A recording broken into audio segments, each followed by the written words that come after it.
Teman-teman jangan ngerasa sehat-sehat saja kalau memang lingkar pinggangnya ternyata gede banget ya. Mungkin sekarang ngerasa sehat-sehat saja, tapi itu seperti bom waktu yang suatu saat bisa meledak kapan saja.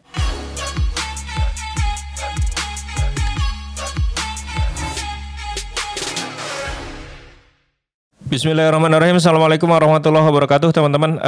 Ini saya tampilkan screenshot di layar, teman-teman bisa lihat. Ini adalah 7 parameter kondisi metabolik optimal.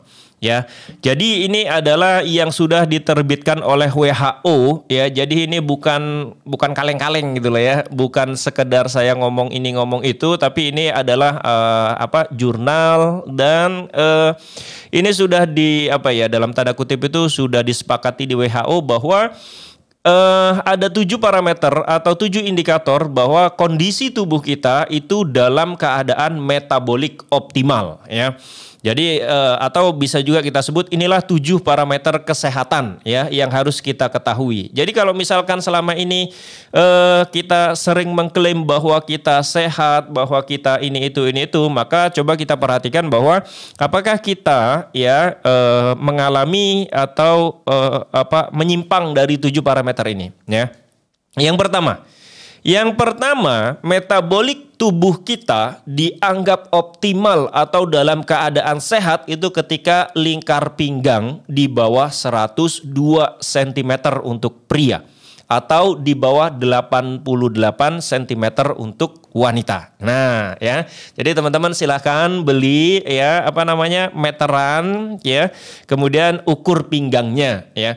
Kalau yang laki-laki maka ukurannya harus di bawah 102, kalau perempuan harus di bawah 88 cm ya. Nah, kalau dulu ya, ketika saya 1 tahun yang lalu sebelum menjalankan ketofastosis itu lingkar pinggang saya 112 ya, dan kemudian saya mengalami bahwa benar ternyata ketika lingkar pinggang saya 112 itu saya mengalami obesitas, kemudian lemak tubuhnya juga tinggi, lalu kemudian gampang capek, engap, ngos-ngosan dan sebagainya.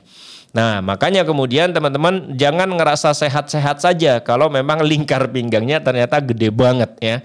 Mungkin sekarang ngerasa sehat-sehat saja, tapi itu seperti bom waktu yang suatu saat bisa meledak kapan saja. Itu yang pertama, lingkar pinggang di bawah 102 dan 88 bagi laki-laki dan perempuan. Yang kedua, ya, tubuh kita dikatakan memiliki metabolisme yang optimal itu ketika ya gula darah puasa atau glukosa puasa di bawah 100 mgdl ya. Di bawah 100 mg per desiliter. Ya gitu teman-teman. Jadi kalau misalkan kita lagi puasa, ya misalkan kita intermittent fasting nih dari jam 8 sampai jam 12. Itu diceknya jam 9 karena di jam 9 itulah sebenarnya metabolisme tubuh kita sedang optimal dan kemudian kita harus ngecek misalkan di sekitaran jam 9. Nah, kalau misalkan gula darah puasa saja itu lebih tinggi dari 100, artinya kita belum masuk apa-apa loh. Belum masuk minuman yang manis-manis, belum makan nasi ya atau makanan yang manis-manis. Tapi ketika belum masuk apapun ternyata gula darahnya di atas 100 ya, maka itu metabolisme kita sedang tidak baik-baik saja. Oke. Jadi kita harus bisa ya, kalau bisa itu glukosa puasanya di bawah 100 mgdl. Yang ketiga, ya, tubuh kita dikatakan memiliki metabolisme yang optimal itu ketika angka HbA1c-nya di bawah 5,7%. Ya, ini berhubungan sama gula darah ya. Jadi ini berhubungan sama gula darah. Ini angka HbA1c itu dihitungnya itu lebih valid daripada kita menghitung gula darah, insulin dan sebagainya. Jadi supaya lebih valid, orang-orang yang terkena diabetes itu biasanya yang dicek HbA1c-nya itu berapa. Karena itu hitungannya lebih valid. Kemudian yang keempat ya, tubuh kita dikatakan memiliki metabolisme yang optimal atau sehat-sehat saja ketika tekanan darah tidak melebihi 120 per 80 mm Hg ya.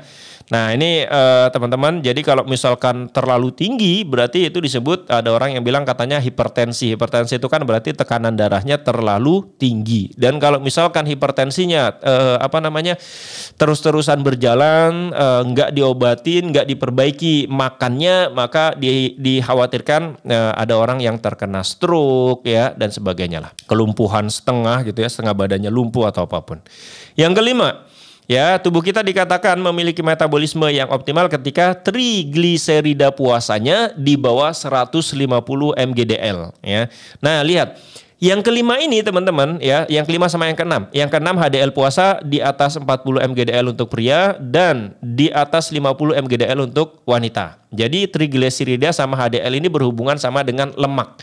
Nah, teman-teman ya, yang kelima dan yang keenam ini di sini tidak disebutkan dengan kolesterol ya. Jadi sekali lagi kolesterol itu ya mau tinggi ya itu nggak masalah ya. Yang penting trigliserida puasanya di bawah 150, HDL puasanya di atas 40 untuk pria, di atas 50 untuk wanita. Nah, ini kan hubungannya sama kolesterol. Kalau kolesterol itu adalah lemak total misalkan gitu ya yang ada di tubuh kita, sedangkan trigliserida ini khusus. Jadi trigliseridanya ada berapa, HDL-nya ada berapa. Nah, HDL ini adalah lemak baik yang memang harus masuk ke dalam tubuh kita sehingga metabolisme kita menjadi bagus. Makanya kita butuh lemak sebenarnya.